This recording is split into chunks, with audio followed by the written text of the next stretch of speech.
All right, what's up guys? I just installed this awesome Vevor tiled flooring. It's that drainage style where water can actually air out of it.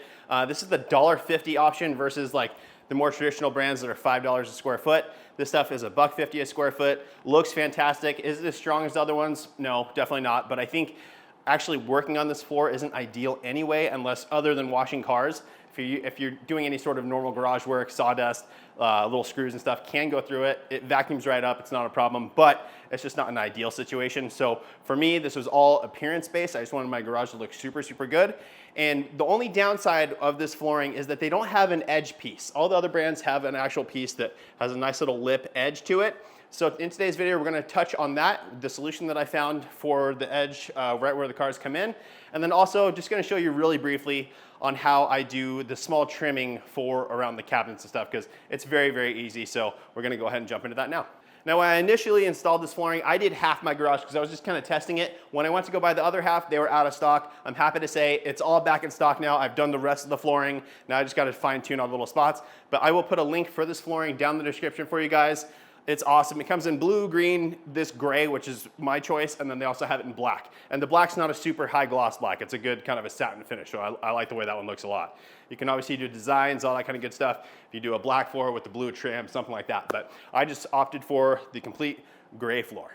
Okay guys, so as you can see, the majority of the floor is down. My garage is a mess just because I've been moving stuff back and forth over it. But these pieces are all under a full tile. The tiles are 12 by 12 or 1 foot by 1 foot. So you do have to trim just like that one. So I'm gonna go ahead and show you guys how I did that now. But basically all I need to do is figure out, okay, this side, these tabs are gonna be facing this way. So I know that. All I have to do is flip this guy around, measure this out, cut it, right? Go cut that on with my circular saw, come install it, right? Super easy, just lift this up, put the tabs in, knock it into place. Very, very easy. Now guys, when I'm taking this measurement, I do want to keep in mind, right, these tabs are going to tuck under. So when I measure it this way, I'm actually going to be cutting it a little bit short. However, I like that because I want that little bit of expansion gap. So if the floor does try to swell or anything, I'm not going to have that issue. So I keep it, I know it's not going to be a perfect, there's going to be a little, quarter inch, half inch gap there, but I don't mind that. I'd rather have that little buffer zone than to have the floor buckle. So I'm just going to continually just do it this way. So I'm just going to run it here. I'm going to lay this over the top, nice and flush, like so. There. Take a Sharpie. And I'm just going to go one way this way and then again back, just because the angle of these of all the little grates in the floor. I like to run it there and back so I don't have any gaps in the line. All right, guys. Now when I'm cutting this, I keep it very simple. You see I'm just using the cardboard box here. Just gonna line it up and run it through. They actually sell blades specifically for plastic. This is just a pretty large tooth blade, but I'm fine with it. So if you want a perfectly smooth cut, I would recommend getting that blade. Otherwise, just go for it.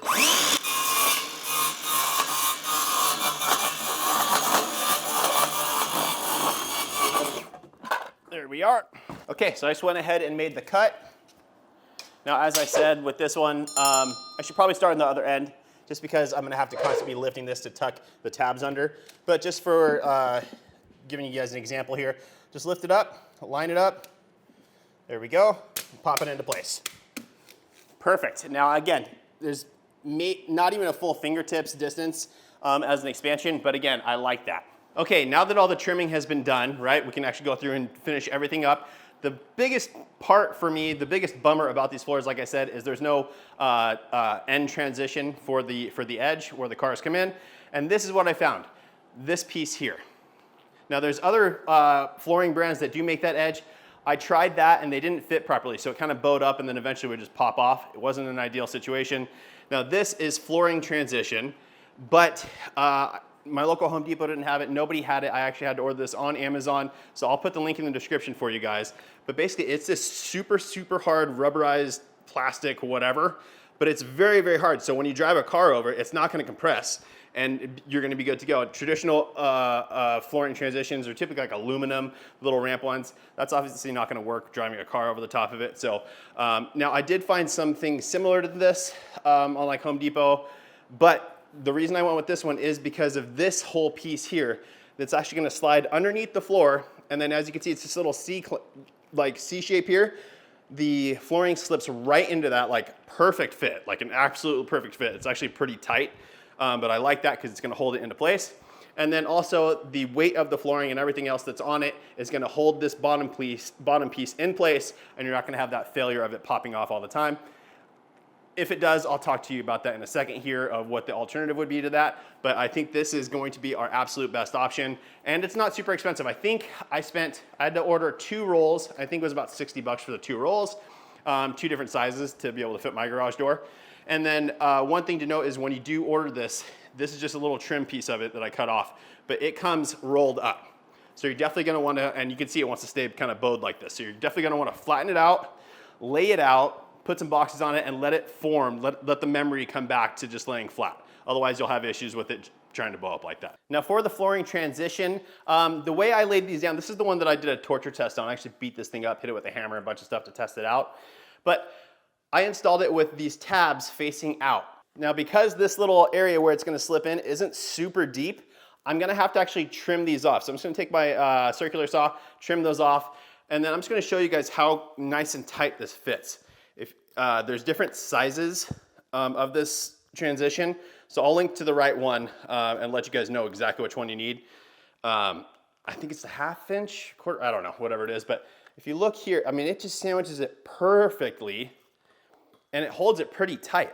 So I've just got a corner done, but as you can see, I can hold this and it's holding this thing in place because it's a nice, well, at least a decent amount, right? Again, once it's on the floor, the flooring will sit on top of this piece as well, holding everything nice and tight. Just don't do this with your whole flooring, I guess. But again, it's a really, really nice snug fit. So let's go ahead and jump into the install now. Okay, so it's going on and it's very, very tight, which I actually like because that just means that it's gonna stay in place after it's on. So I don't mind this, that it's pretty difficult to get on. It's just squeezing it in. However, as you can see on this end, it is holding it up on the end here because of this thin little gap on the bottom. Now, I think it's just because even though this was laid out, I left it laid out for a while just to get the memory out of it, this edge was still kind of bowing up. So I think over time that should lay flat. So I'm just gonna keep going and hopefully with the additional weight of the whole thing being installed, it'll help to level that out and then we won't have the issue. So I'm gonna keep going and hope for the best. All right, so now that I got it started, I found a little bit of a trick. I'd probably rather use like a body trim removal kit, one of those kind of thin plastic tools for removing body panels on your car, but I don't have one with me here at my new shop, so I'm just using a screwdriver, and this rubber material is nice and thick, so I'm not having to worry about it damaging it too bad. I'm just lifting it up over the edge and then pushing it into place. All right, guys, so that is it. It is installed, and I'm happy to say the rest of it is laying nice and flush. Maybe a slight lift just from that little rubber piece going under. But again, that's the benefit of this stuff. Why I like this stuff is because it does sit under. So when you're moving cars in and out on it, all that weight's on top of this, holding this thing in place. Plus it's a really tight fit anyway, so I don't think we're gonna have any issues. But as you can see here, guys, nice and flush. Everything looks really good. Now this corner over here, I don't know if you can tell, but right there, it's blowing up a little bit. But again, it's just because this piece isn't laying down flat yet. So again, over time, that'll heat up and lay flat, shouldn't be any issue. But everything else looks phenomenal. Now, just to note, so you do have your lip going into the garage now, right? Just a nice little gradual incline. This stuff kind of has a gloss to it, so you do see all my footprints on it, which isn't ideal, but it's okay. And then one other thing to note is there is a slight lip now going out as well, but it's really not bad at all. I'm not concerned with that. So again, I'm gonna be testing this stuff out over time here to make sure that, you know, with the cars going over it and all that kind of good stuff, that's not gonna pop off and all that. I think if it does, now that this has kind of been stretched out over this, it should hold in place pretty well. But if I need to, I can back it off, add some sort of a sealant or not silicone, but some sort of you know, construction-based adhesive into that crack, push it on there, and then it'll stay in place, locked in. Also, I did have to, so these strips come in pretty long strips, but my garage door was wider than it came, so I had to order 2 pieces. I ordered a 6-foot piece, and then this one was a 12 or I don't remember what that one was, but I had to cut the 6 foot down because I didn't need the full 6 feet. And I just marked it and then used I just used my circular saw.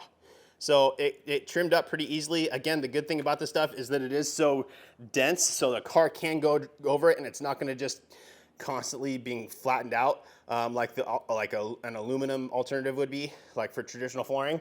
So that's why I like this stuff. And yeah, install was really easy. I think over time it'll just lay flat even more because it'll heat up and kind of settle in. And then, like I said, the only other thing is potentially having to glue a part of it down, but I'll cross that bridge when I get there.